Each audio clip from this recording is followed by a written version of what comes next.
Friends, all teacher exam में आपका स्वागत है। फ्रेंड्स, आज हम पढ़ेंगे हिंदी पेडागोजी, ठीक है, जो कि सभी एग्जाम में सभी क्वेश्चनों में आते हैं। जैसे कि टीचिंग के जितने भी एग्जाम होते हैं, DSS भी होता है, NVS, KVS, सी-टेट्स, ऑर्डर टेट, है ना, कोई भी टेट्स, तो सभी में पेडागोजी पूछी जाने लगी है, यहाँ तक कि स्टेट टेस्ट में भी, है ना।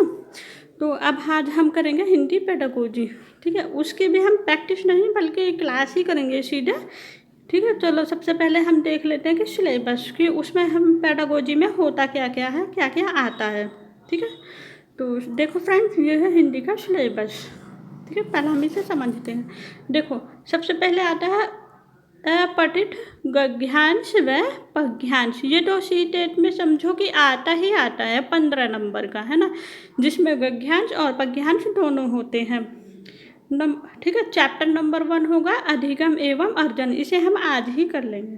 चैप्टर नंबर 2 भाषा शिक्षण के सिद्धांत। चैप्टर नंबर 3 भाषा के कार्य व एवं इसके विकास में बोलने व सुनने की भूमिका, ठीक है। अब नेक्स्ट चैप्टर हम देखते हैं, चैप्टर नंबर 4 भाषा अधिगम में व्याकरण की भूमिका। चैप्टर नंबर 5 भाषाई विविधता वाले कक्ष की समस्याएं। नंबर 6 भाषा कौशल। नंबर 7 भाषा बोध, जैसे सुनना, बोलना, पढ़ना, लिखना, ठीक है, LSRW, है ना, इस तरह से सुनना, बोलना, पढ़ना, लिखना में प्रवीणता का मूल्यांकन। चैप्टर नंबर 8 शिक्षण सहायक सामग्री। चैप्टर नंबर 9 उपचारात्मक शिक्षण। तो फ्रेंड्स, ये होगा हिंदी पेडागोजी के चैप्टर, ठीक है। हर हम एक एक करके सभी चैप्टरों को करेंगे, लेकिन आज हम सबसे पहले जो है अधिगम एवं अर्जन चैप्टर को करते हैं, ठीक। तो चलिए फ्रेंड्स, पहले चैप्टर को हम शुरुआत करते हैं। चैप्टर नंबर 1 जो कि है भाषा अधिगम एवं अर्जन, भाषा अधिगम एवं अर्जन, ठीक है। तो इसमें है भाषा। तो अब हम भाषा को देखते हैं। भाषा शब्द की उत्पत्ति भाष शब्द से हुई है, जिसका अर्थ है कहना, बोलना, उच्चारण करना। कि देखो, जो ये भाष है, इस शब्द से भाषा शब्द की उत्पत्ति हुई है। इसे संस्कृत में भाष धातु भी बोलते हैं, ठीक है, जिसका अर्थ है कहना, बोलना, उच्चारण करना। भाषा क्या होता है, हम किसी से कहेंगे, बोल लेंगे और उच्चारण करते हैं, है ना, जैसे क्या कहा गया ABCD, इस तरह से। अब पॉइंट नंबर 2 भाषा मुख से निकलने वाले सार्थक शब्दों का एक समूह है, जिसके द्वारा हम अपने विचारों का आदान प्रदान करते हैं। देखो, इनका मतलब ये है कि भाषा एक ऐसी चीज़ है जिसके द्वारा हम लोगों को अपने विचार पहुंचाते हैं और उसके विचार सुनते हैं, यानी कि बोलकर, है ना, पहुंचा रहे हैं। किसी भी प्रकार से हम विचारों का आदान प्रदान मतलब लेना और देना, आपस में बोल रहे हैं, बात कर रहे हैं, किसी भी प्रकार से भाषा लिख कर या बोल कर या संकेत देकर, है ना। इस प्रकार भाषा के 2 रूप हैं। नंबर 1, ठीक है, 1 मौखिक भाषा, 2 लिखित भाषा। एक क्या है, मौखिक भाषा और लिखित भाषा। ये 2 क्या है, ये 2 भाषा के रूप हैं, ठीक है। इसके अलावा तीसरा है अन्य। अन्य में है सांकेतिक भाषा, ठीक। देखो, मौखिक भाषा जो बोलकर बताई जाती है, जैसे 2 लोग हैं आपस में बात कर रहे हैं, हाउ आर यू, आप कैसे हो, आई एम फाइन, है ना, इस तरह से। तो और लिखित भाषा जो लिख कर करते हैं, जैसे कविताएं लिख दी, पत्र लिख दिया, जैसे पुराने समय में डाक से चिट्ठियां पहुंचाई जाती थी, ठीक है। सांकेतिक भाषा संकेत करके, कि जैसे हम किसी को उंगली दिखा करते हैं ना, वो चीज़ रखी है, उसे उठा के लेकर आओ, ऐसे। और कुछ जो बच्चे सुन नहीं सकते, उनके लिए भी संकेत के द्वारा पढ़ाया जाता है स्कूलों में, है ना। तो ऐसे भी आपने ये चीज़ें मूवी वगैरह में भी देखी होंगी। भाषा अर्जन एवं अधिगम, ठीक। अब भाषा अर्जन एवं अधिगम का देखते हैं हम। इसके अंदर क्या आता है, इसके अंदर है भाषा एक अर्जित संपत्ति है, पितृक संपत्ति नहीं है। देखो, अर्जित भाषा एक ऐसी है जो हम समाज से अर्जन करते हैं, हम सीखते हैं देख देख के, है ना, बल्कि वो पिता की संपत्ति नहीं है। पितृक नहीं मतलब पिता की संपत्ति नहीं है, कोई ये एक प्रॉपर्टी की तरह नहीं है कि पिता ने अपने बेटे को दे दी, बेटी को दे दी, है ना। ये एक ऐसी अर्जित है, मनुष्य समाज में खुद ही सीखता है, जिस समाज में वो रहता है उसी समाज में उसी तरह की भाषा को खुद ही अर्जन कर लेता है। ठीक है। पॉइंट नंबर 2, बच्चा 3 प्रकार से भाषा अर्जित करता है। ठीक है। नंबर 1 अनुकरण से, नंबर 2 अभ्यास से, नंबर 3 पुनरावृत्ति से। ठीक है। क्या है? अनुकरण से, अभ्यास से और पुनरावृत्ति से। अनुकरण से पीछे पीछे बोलना। देखो, अनुकरण से मतलब कि बच्चा जिसमें एक प्रकार समझो नकल करता है। जैसे हमने क्लास में बच्चों को बोला बेटा ए फॉर एप्पल, तो बच्चा भी क्या करेगा, जितने भी बच्चों की क्लास में वे भी यही बोलेंगे ए फॉर एप्पल, है ना। तो ये हो गया अनुकरण से। अब आता अभ्यास। अभ्यास का है दोबारा दोहराना। अब जैसे हमने ए फॉर एप्पल बोला तो बच्चे ने भी ए फॉर एप्पल बोला, फिर हमने एक बार और उससे एप्पल बुलवाया तो उसने एक बार और बोला, यानी कि एक ही चीज़ को 2 बार दोहराना। ठीक है। और पुनरावृत्ति से बार बार दोहराना। ठीक है। इसका मतलब ये है कि कोई भी वर्ड को या किसी भी चीज़ को हम उससे बार बार दोहराते हैं। जैसे कि आपने देखा होगा कि आप जब छोटे थे कि आपने कोई गलती कर दी, ठीक है, आपने कोई टेस्ट वगैरह दिया और उसमें गलती कर दी, तो टीचर क्या करती थी, उस वर्ड को लिख देती थी, है ना, और कहती थी कि इसे 10-10 बार लिख के लाओ। तो वो क्या था, वो बार बार दोहराया जा रहा था। ठीक है। तो यहाँ पर भी वही बोल रहे हैं कि बार बार दोहराना। ठीक। तो अब आता है नेक्स्ट पॉइंट पे, हम देखते हैं भाषा अधिगम के महत्वपूर्ण बिंदु। ठीक है। अब भाषा अधिगम के देखते हैं महत्वपूर्ण बिंदु। ये है, ठीक है। अब ये वाला, भाषा एक नियमबद्ध व्यवस्था है। देखो ये क्वेश्चन इंपॉर्टेंट है, सीटेट में आया हुआ है। ठीक है। भाषा एक नियमबद्ध व्यवस्था है। नियमबद्ध का मतलब है LSRW, है ना। इस तरह से ये नियमबद्ध है। ऐसे नहीं है कि पहला कुछ भी सीख लिया, पहला बच्चा छोटा है तो उसने पहले लिखना ही सीख लिया, ऐसा नहीं करेगा ना। वो पहले वो सुनेगा। ठीक है। नियमबद्ध में नंबर 1 पहले वो सुनेगा, है ना, सुन के फिर वो बोलने का अभ्यास करेगा, है ना। फिर बोलने के अभ्यास के बाद वो क्या करेगा, वो लिखने की कोशिश करेगा, है ना। इस तरह से LSRW, सुनना, बोलना, पढ़ना और लिखना, याद रखना, ये इस तरह से नियमबद्ध व्यवस्था है। कई बार ये क्रम से लगाने के लिए भी आ जाता है, तो इस चीज़ को बहुत ध्यान रखना। ठीक है। पॉइंट नंबर 2, भाषा निरंतर परिवर्तनशील है। भाषा जो है व्यक्ति की परिवर्तन होती रहती है। जैसे कि जब बच्चे छोटे होते हैं थोड़े तुतला के बोलते हैं, फिर बड़े हो जाते हैं, फिर साफ बोलने लगते हैं, इस तरह से। ठीक है।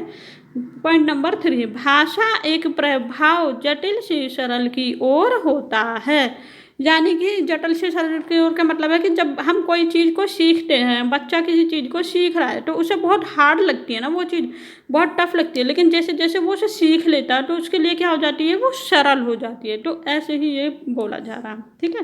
पॉइंट नंबर है, भाषा सर्वव्यापक सभी जगह है। सर्वव्यापक मतलब सभी जगह है। भाषा जो है सभी जगह है। कहीं अलग अलग भाषाएं हैं भारत के राज्य में भी, ठीक है, लेकिन भाषा तो है ना, भाषा तो सभी जगह है ना, सभी की भाषाएं हैं। ये बात और है कि हमें जैसा वातावरण मिलेगा हम उसी के अनुसार भाषाओं को अच्छे से सीखेंगे, है ना।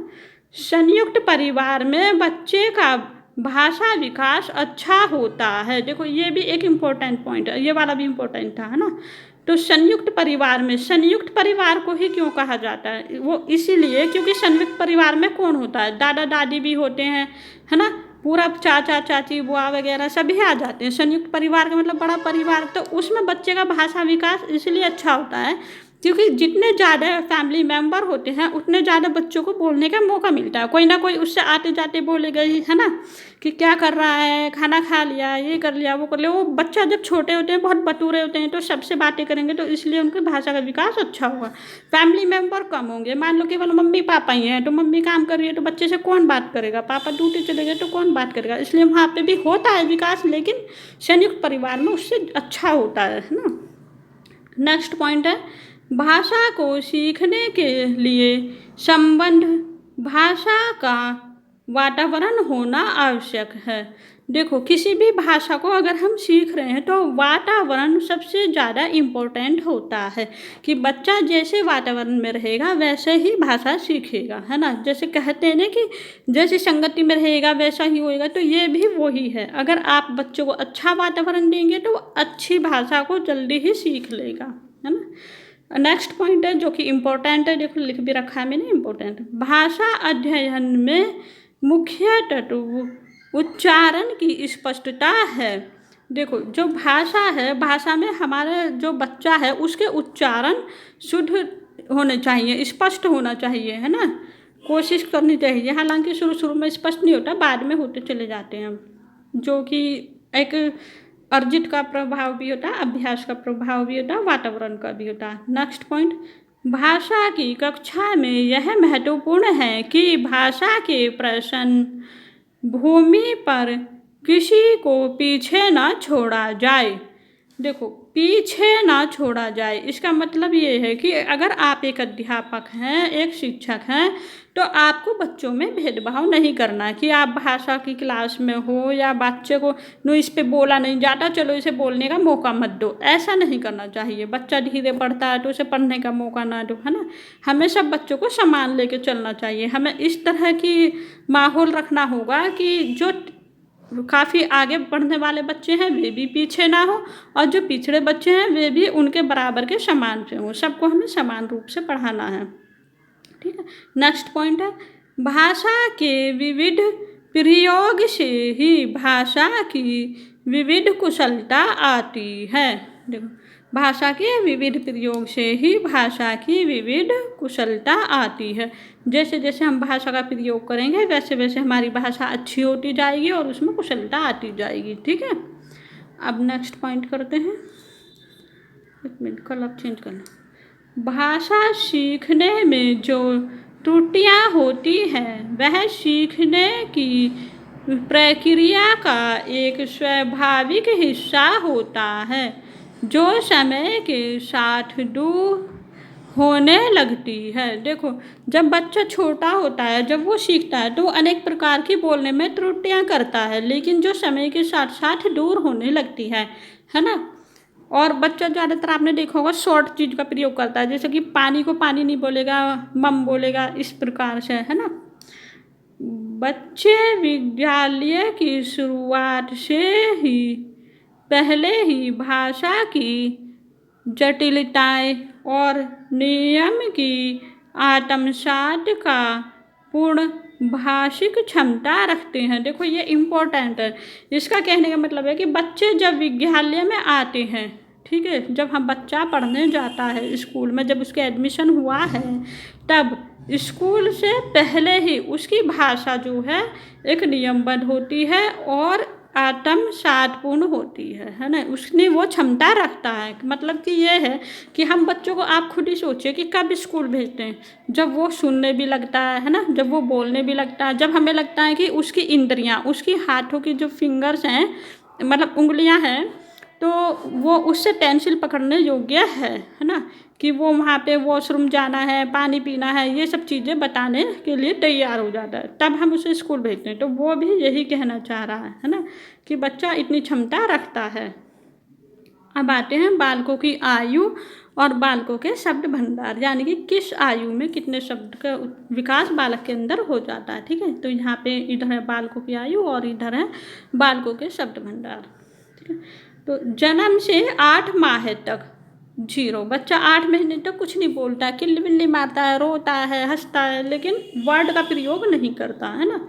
9 माह से 12 माह तक 3 से 4 शब्द, है ना। जब पापा हो गए ना 4 शब्द, इस तरह 1.5 वर्ष तक 10 या 12 शब्द, ठीक है। 2 वर्ष तक 272 शब्द, 272, 2.5 वर्ष तक 450 शब्द यानी 450, 3 वर्ष तक 1000 शब्द, है ना। थोड़ा सा मैथ में अर्जेंट कर लेना कि हिंदी के लिए 3.5 वर्ष तक 1250 शब्द, 4 वर्ष तक 1600 शब्द, 5 वर्ष तक 2100 शब्द यानी 2100 शब्द। 11 वर्ष तक 50,000 शब्द। 14 वर्ष तक 80,000 शब्द।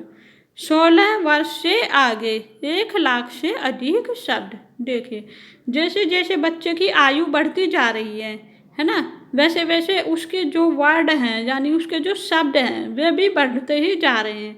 तो इसमें यह बताया जा रहा है कि किस उम्र तक, किस उम्र से बच्चा कितने शब्दों को बोलना सीख जाता है ना, कितने शब्दों का इसका विकास हो जाता है। चलिए अब हम थोड़े क्वेश्चन कर लेते हैं जो हमने पढ़ा है थोड़ा उसी के अकॉर्डिंग, हिंदी पेडागोजी के ही। तो भाषा है, मान लीजिए क्वेश्चन किया गया कि भाषा क्या है? अर्जित संपत्ति। ठीक है, भाषा क्या है? अर्जित संपत्ति है। भाषा अपने साथ हजारों शब्द लेकर पाठशाला जाते हैं। यह शब्द सीखते हैं, संस्कार से सीखता है। ठीक है, तो ये कह रहा है कि बालक अपने साथ हजारों शब्द लेकर पाठशाला जा रहा है। ठीक है, तो जो शब्द लेकर वो पाठशाला जा रहा है वो कैसे सीख रहा है? तो वो संस्कार से सीख रहा है, यानी कि अपने फैमिली से ही तो सीख के जा रहा है, वो जो उसके मम्मी पापा ने जो संस्कार दिए हैं, है ना, उससे। भाषा के बारे में कौन सा कथन उचित है? ठीक है, भाषा एक नियमबद्ध व्यवस्था है। अभी बताया था ना, पहले सुनना, फिर बोलना, फिर पढ़ना, फिर लिखना है। तो चारों कौशल हो गए ना लगातार, तो ये इसी के लिए नियमबद्ध कह रहा है। तो प्राथमिक स्तर पर भाषा सीखने से तात्पर्य है भाषा का प्रयोग सीखना। ठीक है, प्राथमिक स्तर पर भाषा का प्रयोग कि बेटा ऐसे नहीं बोलते, ऐसे बोलते हैं। जैसे बच्चे ने मान लो कहा है कि प्रिया जा रहा है, तो हम क्या कहेंगे? नहीं बेटा ऐसे नहीं, ऐसे प्रिया जा रही है ना। तो ये घर की भाषा व विद्यालय में पढ़ाई जाने वाली भाषा समान हो सकती है। देखो समान इसलिए कहा जा रहा है कि जरूरी तो नहीं एकदम अलग हो। मान लो हिंदी है, ठीक है, कि जिस बच्चे को हमने एडमिशन दिलाया है किसी भी स्कूल में, तो ये ज़रूरी नहीं है कि वहाँ पे एक भी बच्चा ऐसा ना हो जिसके घर की भाषा हिंदी ना हो। या इंग्लिश है तो एक भी बच्चा ऐसा ना हो जिसके घर की भाषा इंग्लिश ना हो, है ना। तो इसलिए कह रहे हैं कि समान हो सकती है, क्योंकि बहुत से बच्चों की भाषा हो भी सकती है और बहुत की नहीं भी हो सकती है। प्राथमिक स्तर पर हिंदी भाषा शिक्षण के लिए सबसे अधिक महत्वपूर्ण है। भाषा प्रयोग के अवसर, ठीक, सबसे ज़्यादा क्या है? बच्चे को सबसे ज़्यादा भाषा प्रयोग करने के अवसर दिए जाते हैं। क्या है? उसे कविता के माध्यम से दिए हो या वो चिल्लाए, खेले, बोले, ज़्यादा से ज़्यादा बोलने के अवसर देते हैं, है ना। बच्चे विद्यालय आने से पहले अपनी बोलचाल की भाषा के अनुभव से लैस होते हैं। यानी कि जब हम बच्चों को, आप खुद ही सोचो, आप बच्चे थे, ठीक है, आप स्कूल कब गए थे? आप जब भी तो गए थे जब आपको थोड़ा बोलना आ गया था। आपको भी बोलना आ गया था कि भूख लगी है, मैडम पानी चाहिए, प्यास लग रही है, मैम वॉशरूम जाना है। जब भी तो आपको स्कूल भेजा जाता है ना, या ऐसे ही नहीं आपको बोलने आता नहीं और स्कूल में बैठा दिया, ऐसा नहीं होता ना। तो वही ये कह रहे हैं। ठीक है, चलो अब नेक्स्ट देखते हैं। विद्यालय आने से पूर्व बच्चों के पास अपनी भाषा के जटिल व समृद्ध संरचना होती है। देखो ये कह रहा है बच्चा जो है विद्यालय आने से पूर्व, ठीक है, जब बच्चा स्कूल जाता है उससे पहले उसके पास क्या होते हैं? जटिल व समृद्ध संरचना होती है। देखो जब बच्चे को हम एडमिशन दिलवा देते हैं स्कूल में, कितना आज के टाइम पे तो 2.5 वर्ष का बच्चा बैठ जाता है ना, 2.5 वर्ष का बच्चा आज के टाइम पे बैठ जाता है। तो जब बच्चा एडमिशन होता है तो उसे जो है इतनी तो समझ होती है ना कि पापा जा रहे हैं, मम्मी जा रही है, तो रहा है, रही है, सही व्याकरण का प्रयोग कर रहा है ना। उसमें इतनी समझ होती है कि मुझे किस चीज़ के लिए क्या बोलना है। पूरी तरह से नहीं होती लेकिन काफ़ी हद तक तो होती है ना। तो ये इसीलिए बोल रहा है जटिल व समृद्ध संरचना होती है। तो फ्रेंड्स ये था आज का जो हिंदी पेडागोजी है उसका पहला चैप्टर। ठीक है, ये काफ़ी लंबे लंबे चैप्टर हैं इसलिए क्लास को लंबी हो जाएगी। हम नेक्स्ट चैप्टर जो है चैप्टर नंबर 2 को नेक्स्ट क्लास में करेंगे। और अगर आपको हमारी क्लास अच्छी लगी हो, वीडियो अच्छी लगी हो, तो लाइक, शेयर और सब्सक्राइब जरूर करें। ठीक है, और नेक्स्ट क्लास देखने के लिए आप सब्सक्राइब जरूर करें। Okay, bye bye.